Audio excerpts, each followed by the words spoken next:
संत कबीर की उलटबासियाँ। संत कबीर ने सत्य को उलटबासियों के माध्यम से बहुत ही सुंदर ढंग से प्रकट किया है। आइए सुनते हैं कबीर की उलटबासियाँ और उसके बारे में ग्रुप डिस्कशन। अचंबा देख रे भाई, ठाडा सिंह चरावे गाई। पहले पूत पांचे भई माई, चेला के गुरु लागे पाई।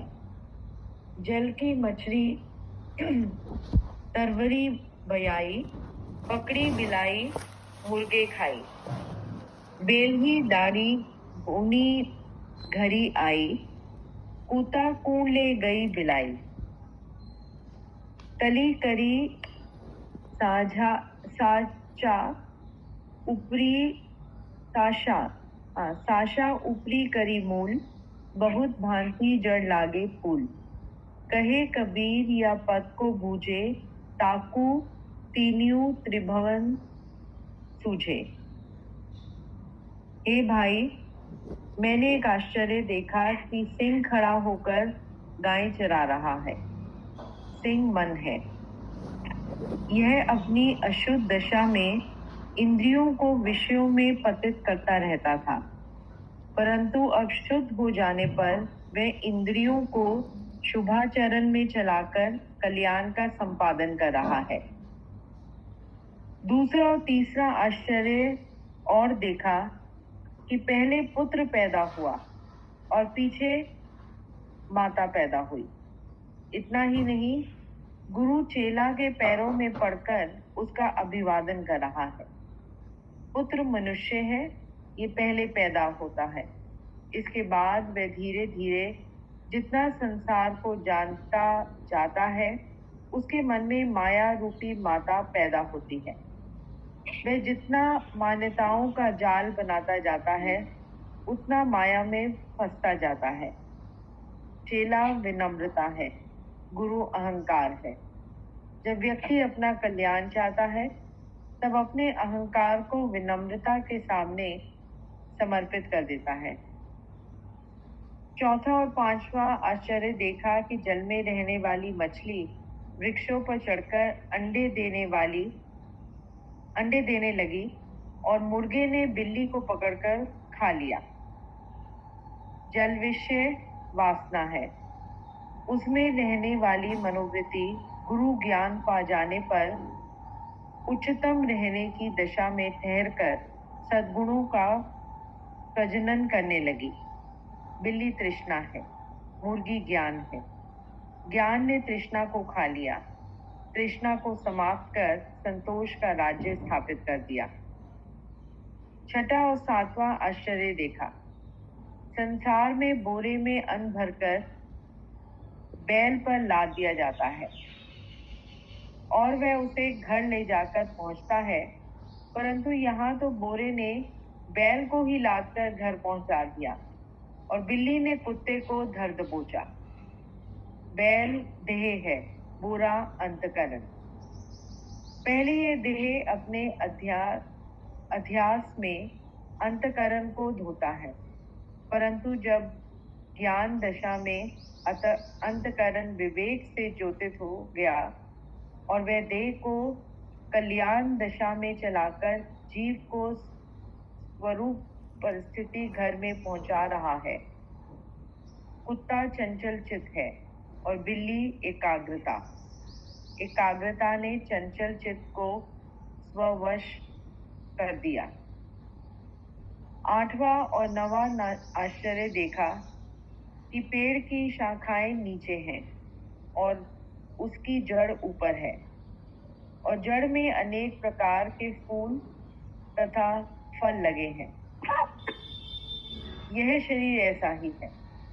इंद्रिया शाखाएं हैं जो निम्नगामी है और विचारों का केंद्र मस्तिष्क जड़ है जो ऊपर है और उसी में ज्ञान विज्ञान एवं शांति के फूल फल खिलते हैं।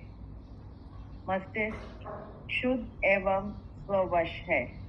पूरा जीवन मोक्ष रूपी फूल फल से लदा है। कबीर साहब कहते हैं कि जो इस पद के भाव को समझकर अंतर्मुखी आचरण करता है उसको इंद्रिय, मस्तिष्क और हृदय की वास्तविकता समझ में आ जाती है और वह जीवन मुक्त हो जाता है। हाँ जी, बढ़िया, बहुत बढ़िया। मिमी जी बहुत अच्छा पढ़ती हैं आप, और थैंक यू। लगभग मुझे लगता है कि आपके इस पाठन से ही काफी बात क्लियर हो जाती है। और फिर सरिता जी तो उसके जो दार्शनिक पक्ष है उसमें बहुत गहनता से हमको दूसरे लोक में ले जाती हैं।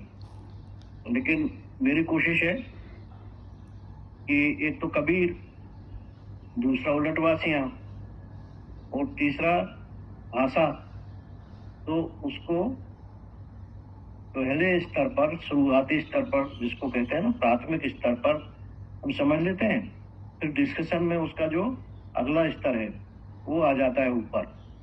तो एक स्वाभाविक क्रिया के तहत हम उसके ज्यादा करीब पहुंच पाते हैं जो कुछ कहा गया है। तो इसलिए मैं इसका शुरुआती शाब्दिक अर्थ ही समझ लीजिए, उसको थोड़ा और स्पष्ट कर देता हूं जो पढ़ने के बाद आना चाहिए।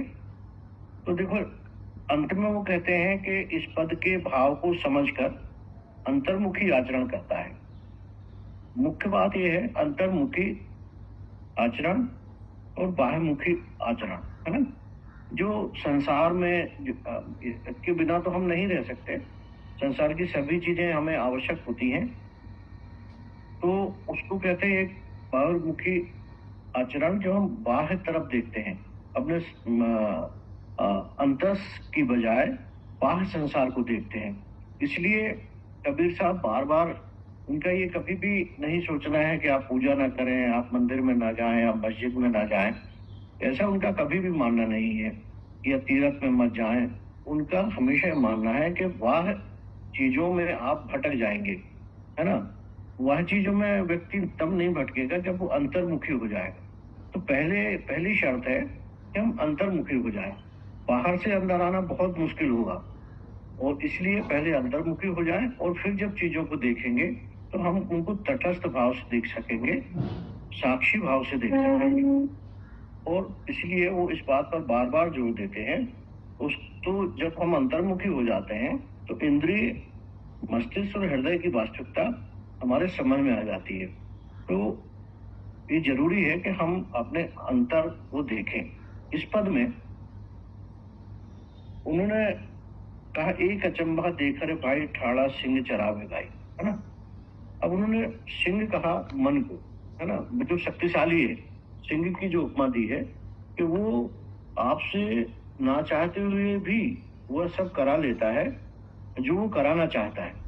तो वो कह रहे हैं कि जब एक ऐसी अवस्था आ गई कि ठाड़ा सिंह चरावे गाई, है ना, तो लेकिन जब वो पवित्र हो जाता है, शुद्ध हो जाता है, और मलिनता उसकी दूर हो जाती है, तब वो जो पावर है, जो जैसे किसी चीज को शुद्ध करने के बाद जो उसमें पावर आता है, वो बहुत ही महत्वपूर्ण होता है। तो वो फिर जैसा चाहता है वैसा अपनी इंद्रियों से, उस शरीर से करवाता है।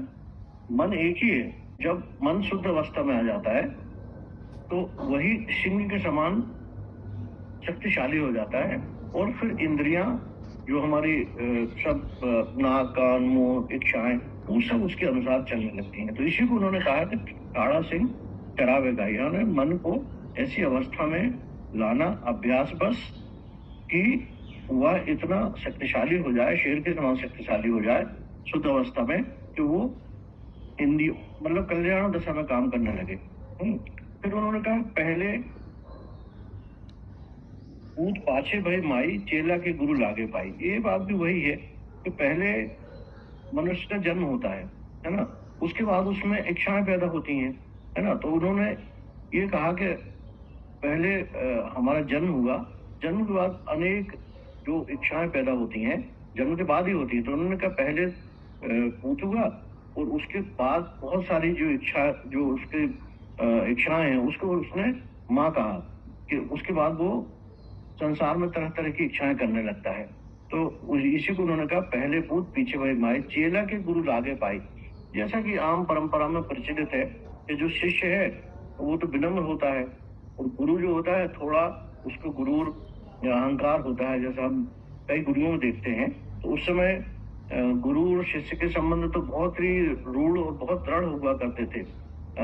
शिष्य जो है वो बहुत ही विनम्र स्थिति में होता था, और गुरु तरह तरह के उसके ऊपर भले शिक्षा बस ही हो, उसे तरह तरह के आदेश देता था। तो उसको या वो उसके लिए बहुत सारे रिस्ट्रिक्शन होते थे गुरु के साथ ऐसा रहना। तो उसका उन्होंने अहंकार से तुलना की है और कहा कि एक जब ऐसी स्थिति आ जाती है, जब ज्ञान की स्थिति आ जाती है, जब निर्मलता की स्थिति आ जाती है, तो चेला के गुरु लागे पाई। तो जो अहंकार है वो विनम्रता के सामने अपने आप ही झुकने लगता है ना।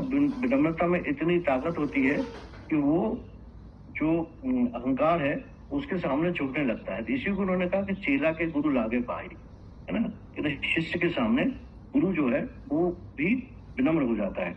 जल की मछली तरबर ब्याई, पकड़ बिलाई मुर्गे खाई। इसका कहना है कि जल की जो मछली है वो जल में रहने वाली है ना, परंतु वो देख रहे हैं कि वो तरवर यानी वृक्ष में चली गई है ना। जल का मतलब है कि जो विषय वासना है, जो चीजों के प्रति चाहत है, जब वो शुद्ध अवस्था में आती है तो वह उच्च अवस्था में पहुंच के सद्गुणों का प्रजनन करने लगती है। ये कहना है जब कोई भी चीज अपनी निम्न अवस्था से निकलकर उच्च अवस्था में आता है तो इतने अच्छी चीजें होने लगती हैं, एक तरह से प्रजनन होने लगता है, एक दो नहीं।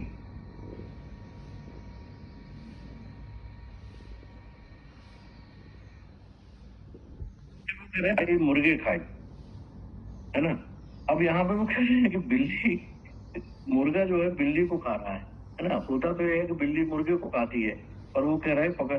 तो बिल्ली जो है उसको माना गया है कि संसार में जो तमाम तरह की तृष्णाएं हैं, चीजों को पाने की इच्छाएं हैं, है ना, वो खत्म हो गई हैं। और इस ज्ञान के कारण जो हमारी ये जो तृष्णा रूपी चीज इच्छाएं हैं वो समाप्त हो गई हैं। बेला ही डार गून घर आई। तो पुराने समय में क्या होता था कि बैल के ऊपर या गधे के ऊपर या घोड़े के ऊपर एक जो उसके ऊपर एक जो लादा जाता है जिसमें सामान रखा जाता है, दोनों तरफ होता है ना, उसके पीठ के दोनों तरफ होता है, और आपने देखा होगा कि उसमें बहुत सारा सामान लेके और ले जाते हैं। तो उन्होंने कहा बैला डारी गून घर आई, है ना।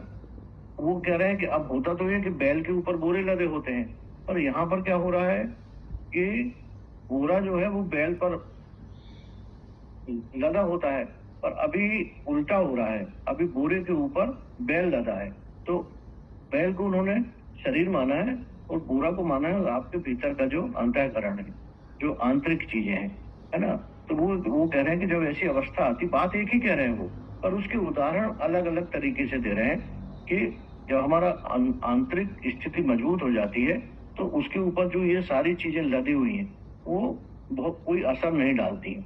फिर वो इसी बात को फिर ये कह रहे हैं कुत्ता को ले गई बिलाई, है ना। कुत्ता चंचल चित्त का माना जाता है, और बिल्ली एक टक होकर अपने लक्ष्य को देखती है। तो चंचल चित्त जब है, जब उसमें कंट्रोल हो जाता है वो, तो इसमें क्या है, कुत्ता को ले गई बिलाई, है ना। अब कुत्ता जो चंचल चित्त है और वो एकाग्रता की तरफ जब चला जाता है तो एकाग्रता ने चंचल चित्त को बस में कर लिया है। ये बिल्कुल बार बार अपने मुद्दे पर आ रहे हैं। तली करी शासा ऊपर करी मूल। शासा का मतलब होता है शाखा, है ना। शासा का मतलब होता है जो वृक्ष के ऊपर शाखा रहती है ना। तो वो कह रहे हैं कि ये शाखाएं नीचे हैं और ऊपर जड़ें हैं, है ना। तो इसका भी मायने वही है कि सारा मस्तिष्क में हमारे सारी चीजें मस्तिष्क से संचालित होती हैं। तो मस्तिष्क ऊपर है, यानी जड़ जो है किसी चीज की वो ऊपर है, हमारे मस्तिष्क के क्षेत्र में है, और जो उसकी शाखाएं हैं, जो इंद्रियां हैं, वो सब नीचे की तरफ है। तो हम उल्टा सोचते हैं हर चीज को, है ना। मस्तिष्क जो है उसी से सभी चीजें संचालित होती हैं। तो तली करी शाखा यानी नीचे की तरफ शाखाएं हैं और ऊपर की तरफ जड़ है ना। हमारा जो मस्तिष्क है जिससे सारा शरीर संचालित होता है और जीवन की सारी क्रियाएं संचालित होती हैं वो ऊपर है, तली करी शाखा ऊपर करी मूल, है ना। तो तली करी शाखा ऊपर के मूल बहुत भांति जड़ लागे फूल, और वो कहते हैं कि तरह तरह के उसमें फूल लगे हुए हैं और वो विकसित होते रहते हैं, है ना। कहें कबीर या पद को बूझे ताको तीनों त्रिभुवन सूझे। तो ये एक तरह से पहेली की तरह है ना। उल्टी बात कही जा रही है, परंतु समझने की और समझाने की कोशिश की जा रही है कि यदि आप सीधे से नहीं समझ रहे हो तो उल्टे से समझो। लेकिन कुल मिलाकर उन्होंने इतने उदाहरणों से, इतने प्रतीकों से, इतने तरीकों से, इतने गुस्सा से, इतना डांट कर, इतना कड़ा कहकर सभी तरफ से ये कोशिश की है कि आप किसी न किसी तरह से समझ जाए। मूल बात ये है, और निर्मलता की तरफ जाए, है ना। ऐसे अपने मन को निर्मल करें, स्वच्छ करें, सुंदर करें, सत्य की तरफ जाएं। इस बात के लिए उन्होंने नाना प्रकार के प्रयास किए हैं। तो ये पद भी उसी तरह का है जिसमें थोड़ी रुचिकर भी होता है, उल्टी तरह की बातें करने से लोगों में आकर्षण भी होता है, जानने की भी इच्छा होती है कि यार ये उल्टी बात क्या है। तो इस तरह से किसी न किसी तरह से वो सब तरफ से आकर्षित करते हैं। जो जैसे मानता है उस तरह से वो उसके तरीके और प्रतीक के द्वारा बताने की कोशिश करते हैं। यदि वो बिल्कुल पढ़ा लिखा नहीं है तो उसको उस तरह की भाषा का उपयोग करते हैं। यदि कोई विद्वान है तो उसके उस तरह की भाषा का उपयोग करते हैं। कोई बहुत भ्रमित है तो उसको उस तरह की भाषा, कोई दुखी है तो उस तरह की भाषा का उपयोग करते हैं। तो इसलिए उनको भाषा का डिक्टेटर कहा जाता है। वो भाषा के कभी मोहताज नहीं रहे। उन्होंने जो कुछ कहना था कह दिया और वो भाषा बन गई। तो भाषा शास्त्री बड़ा आश्चर्य करते हैं कि कबीर ने जो कुछ कहा वो जिस तरह से कहा वो भाषा बन गई। तो ये कहा भी जाता है, जैसे बंगाल के लोग कहते हैं कि हमें तो संस्कृत को इसलिए अपनाना पड़ा क्योंकि हमारे बंगाली में उतने शब्द नहीं थे। तो हिंदी वाले लोगों को ऊपर व्यंग किया जाता है कि आप यहाँ कबीर जैसे, तुलसी जैसे लोगों को होते हुए भी आपको तो किसी दूसरी भाषा की जरूरत ही नहीं थी, क्योंकि भाषा के इतने स्वरूप उन्होंने प्रस्तुत किए हैं, इतने तरीके से, इतने सरल तरीके से उन्होंने किया है कि कोई भी व्यक्ति जो पढ़ा हो, शास्त्र पढ़ा हो, ना पढ़ा हो, उन मूल बातों को किसी तरह से भी समझ जाए। तो बस इसका शाब्दिक अर्थ तो यही है। अब इसके जो दार्शनिक अर्थ हैं और जो इसके और ऊपर वाली जो स्टेजेस हैं वो अभी हम डिस्कशन में इसकी चर्चा करेंगे। तो देखिए क्या निकल कर आता है। बढ़िया, बहुत बहुत धन्यवाद। तो ये बिम्मी जी से स्टार्ट कर लेते हैं मेरे ख्याल से, सुरेश जी, है ना। ठीक है, अनामिका जी बात। बिल्कुल। हाँ बिम्मी जी आप बोलना शुरू करिए।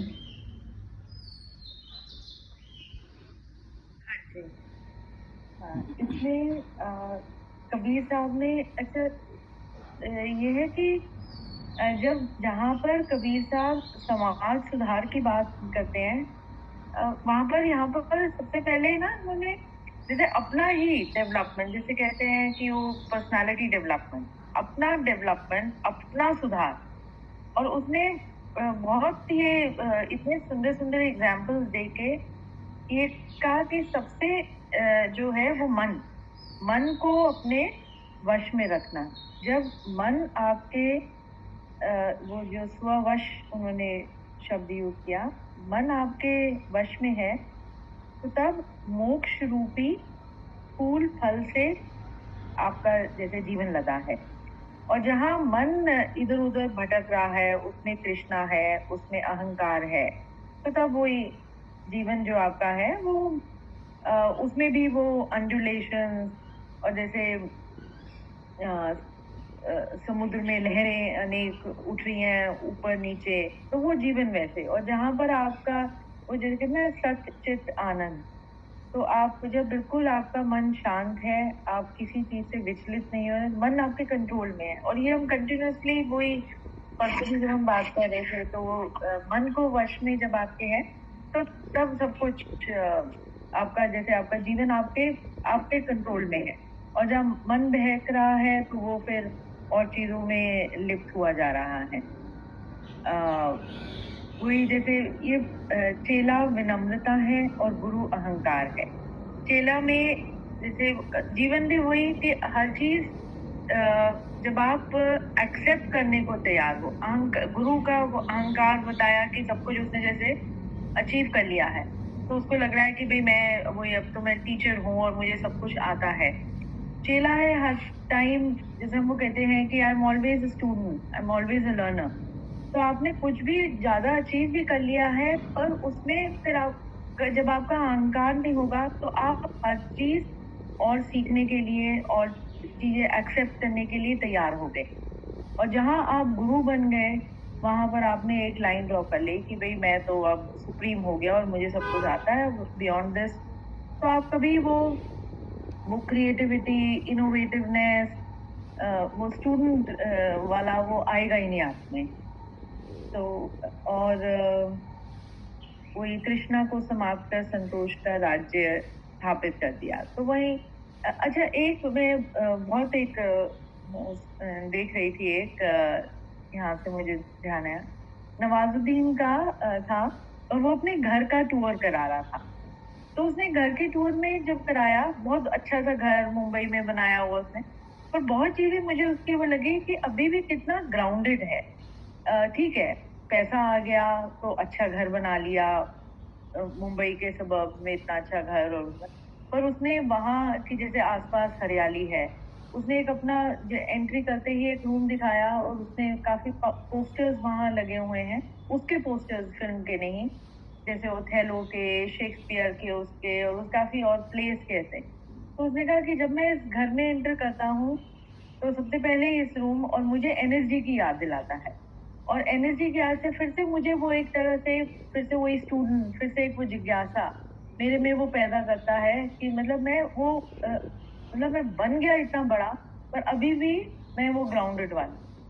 तो वो जीवन में जो ये है कि जब आपका मन आपके में होगा, आप करोगे, अचीव करोगे, आप पैसा वैसा ये सब ठीक है, जीवन में आपने जीना है, तो ये सब जो भी आप सुख सुविधाओं के भी जो एकत्रित कर रहे हो वो ठीक है, पर वो जब सुख सुविधाएं जो आपने एकत्रित की वो आप पर इतनी हावी होने लग जाएंगी आपके मन पर, तो वहां पर आप भटक गए।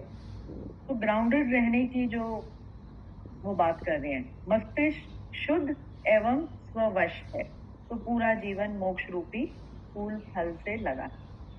तो वही एकाग्रता के बढ़िया। बारे में यही सब मुझे समझ आया। बहुत बढ़िया, बहुत बढ़िया, बहुत बढ़िया, बहुत अच्छा। नीलम जी बोलिए।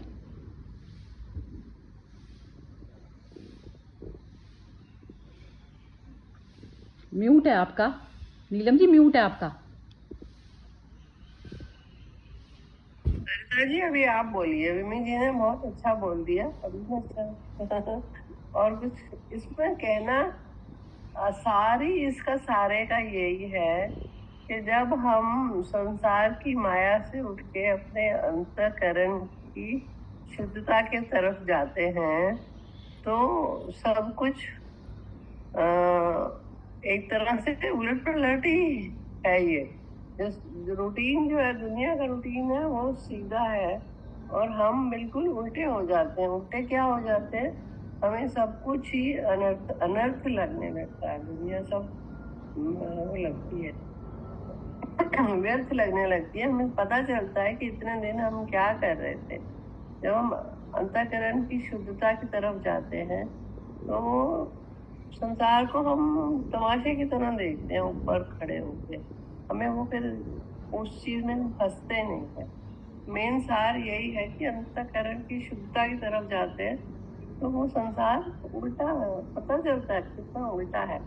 तो उल्टे के ही एग्जाम्पल इतने सारे दिए हैं इन्होंने, तो वही सब एग्जाम्पल बार बार पढ़ के तो वो नहीं होना, पर मतलब यही है कि अपने को ऊपर बैठ के देखो, नीचे संसार आपको उल्टा दिखेगा। मुझे ये समझ आया। जय श्री कृष्ण। मेरी तो हाँ मैं बोल देती हूँ, चलो इसमें मेरी तो एक ही अंडरस्टैंडिंग है कि आप कॉन्शियस लेवल पर जिए। तो कॉन्शियस लेवल पर आप मन के गुलाम नहीं हो पाते, क्योंकि मन प्रकृति से निर्मित है, प्रकृति भी मेरी है, मैंने जन्म दिया है प्रकृति को। तो ये जब आप आ जाते हैं इस उसमें, तो ये इसमें ये बता रहे हैं कि ये अचंबा देखा रे भाई, ठाड़ा सिंह चरावई गाय।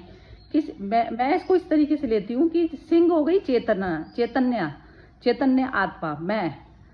तो अब वो कह रहे हैं कि वो गाय वो हो गई कि वो गाय को चराने लग गया, कि गाय का जो मन करता है इधर भागूं उधर भागूं, तो वो उसको जो है वो उसकी पूरी करने लग गया। तो बस तो वो कह रहे मैंने इतना चंबा देख रहा हूं मैं इस चीज का। और पहले पूत पाछे माई, अब पहले पूत पाछे माई मतलब पीछे रह गई, जो है चेतन आते पीछे रह गई और डिजायर सबसे पहले चल दी आगे ही आगे, ये चीज हो गई। चेला के गुरु लागे पाई, अब वो कह रहे हैं कि चेला के गुरु लागे, गुरु जो है चेला मतलब मन को कह दिया कि मन जो है तेरा चंचल है, तो गुरु उसी के पैर लग रहा है। तो मतलब उल्टा ये चंबा हो रहा है सारा ये संसार में जो हो रहा है इस तरीके से। जल की मछली तरवई ब्याई, तो वो जो जल की जो मछली है वो अपनी इच्छाओं के कारण, जैसे जो वो कह रहे हैं ना पेड़ पे चढ़ गई या उसमें वो इच्छाओं को जन्म दे दिया, तो जो इच्छाएं हैं वो जल की जो मछली का स्थान जल में था कि जल में उसको शांति थी, बिना उसके वो मर जाती।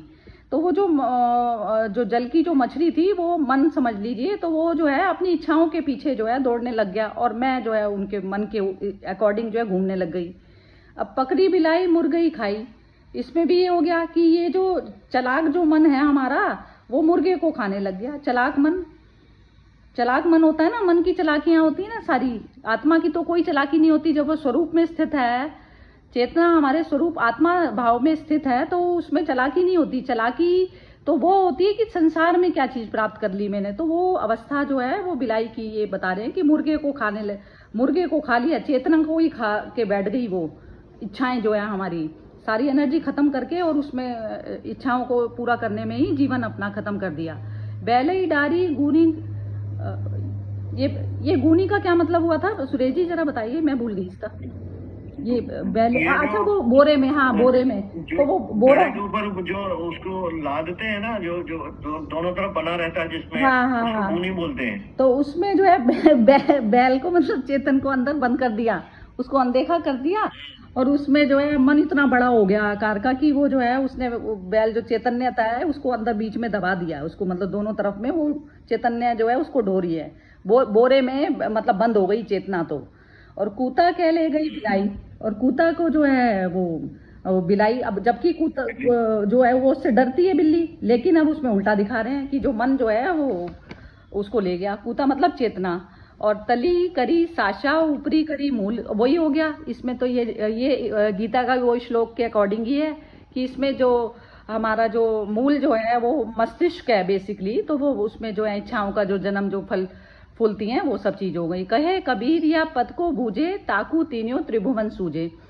और वो कह रहे हैं कि जो कबीर कहते हैं कि जब इस पद को जब आप बूझ लेंगे ना, ये पहेली की तरह से ही पद है, तो इसमें कोई दूसरा नहीं है, मतलब मन और मैं हैं, मन और चैतन्य है। तो अब चैतन्य जब चैतन्य के अकॉर्डिंग जब मन चलता है, तो वो कहते हैं तीनों जो है विश्व आपसे जीत लिए जाते हैं, धरती पाताल और स्वर्ग, तीनों लोग जो है आप जीत सकते हैं यदि आपने मन पे उसको जो है आपने अपने उसमें कंट्रोल में कर लिया।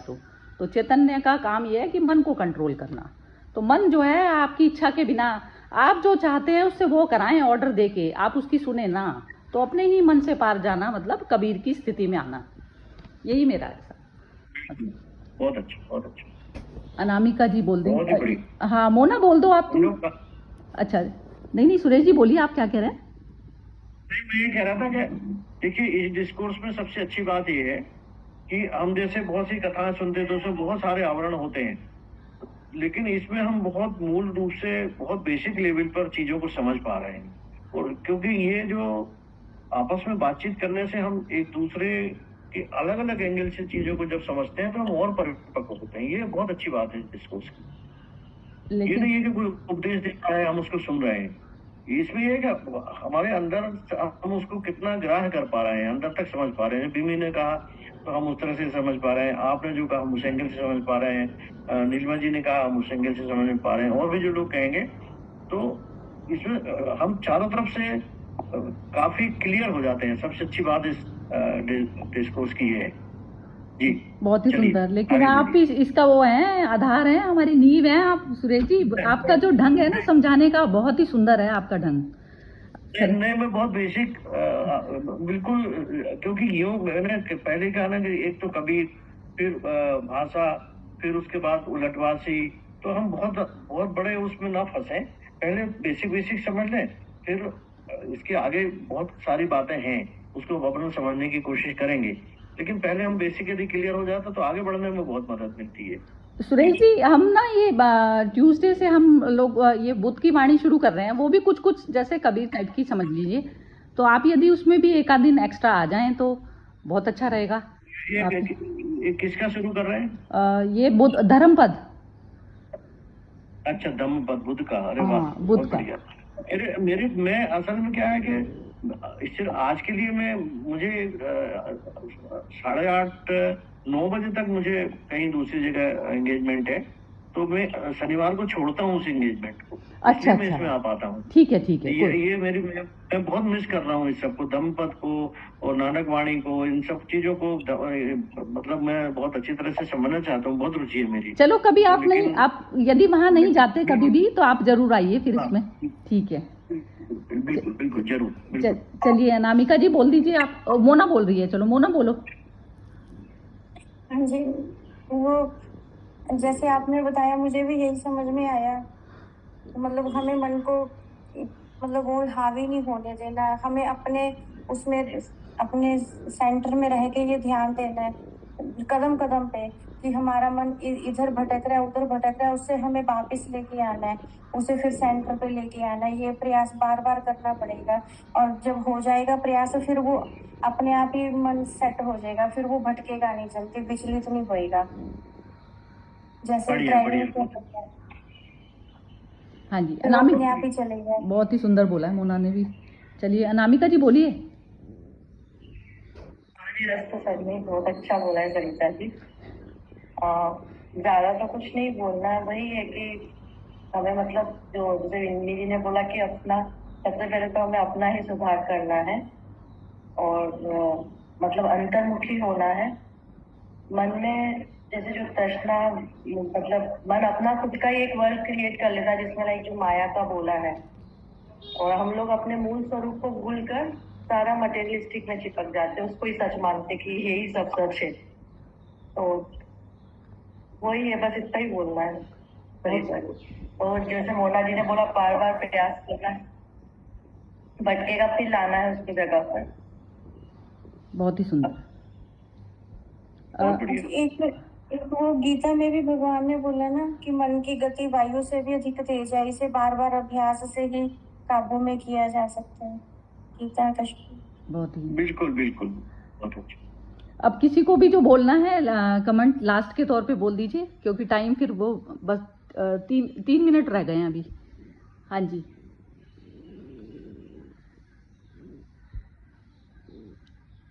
नीलम होगा। हाँ जी बोलिए। हाँ जी। ये मोना जी ने बोला ना कि बार बार प्रयास करना है, बहुत ही सटीक बात बोली है कि हम इंसान हैं, हम मनुष्य हैं, और मनुष्य की जो मति है ना वो बार बार संसार की तरफ जाती है, और बेसिकली वो बना है शांति को प्राप्त करने के लिए, मोक्ष को प्राप्त करने के लिए। तो किसी ने एक लाइन बोली थी कि ये जो इसका स्पिरिचुअलिटी की जो दुनिया है ना वो साबुन की सीढ़ी है, हम ऊपर चढ़ते हैं फिर फिसलते हैं, फिर ऊपर चढ़ते हैं फिर फिसलते हैं। अब ये यात्रा कब तक चलेगी, बस ईश्वर से प्रार्थना है कि उसको जल्दी ही एक एम तक पहुंचा दे कि हम साबुन की सीढ़ी पर फिसले ना। जय श्री कृष्ण। बहुत अच्छा, बहुत ही अच्छा, बहुत अच्छा।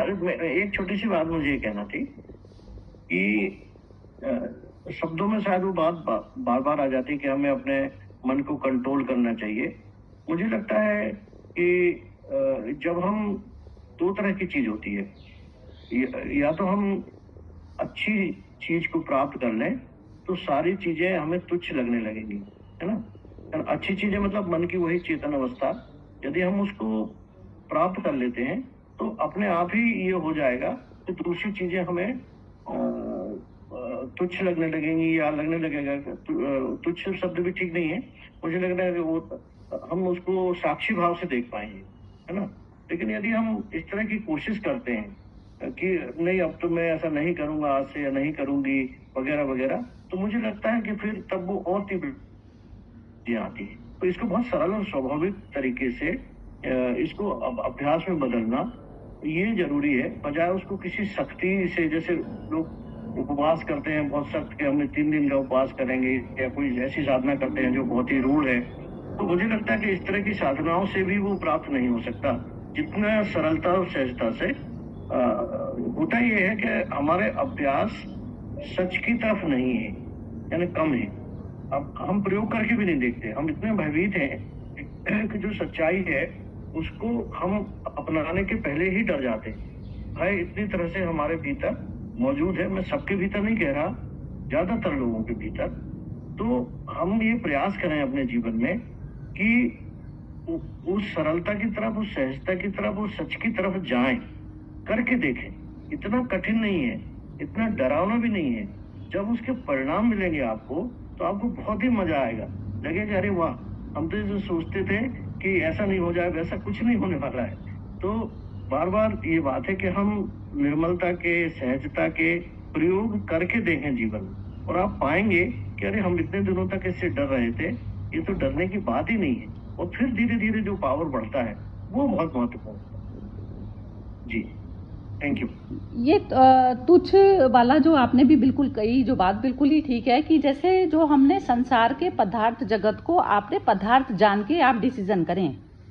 पदार्थ में कोई एनर्जी नहीं है, एनर्जी मैं डालने वाली हूँ उसके अंदर। तो बस जब आप चैतन्यता के उस पर जो करते हो, तो वो पदार्थ है ना, वो अच्छा है ना बुरा है, पानी पानी है ना, वो अच्छा है ना बुरा है। तो बस वो होता है, अग्नि अग्नि है। अब उसको आप यूटिलाइज कर पाते हैं, उसको ढंग से, जो जिसकी जगह है उसको उस तरीके से इस्तेमाल उसको कर सकते हैं। तो चैतन्य हर चीज़ों को यूज भी कर जाए और उसके साथ में अटैच ना हो। हम क्या होता है कि ये जो मन पदार्थ है, हमारा मन पदार्थों से बना हुआ है, तो पदार्थ के साथ में अटैच हो गया, तो बस वो चैतन्य फिर भूल जाता है अपने आप को। तो उसमें गॉड भी, सुप्रीम अवस्था भी, वो ऐसा नहीं है कि हमसे अलग है, वो तो सहज मिली मिलाई है।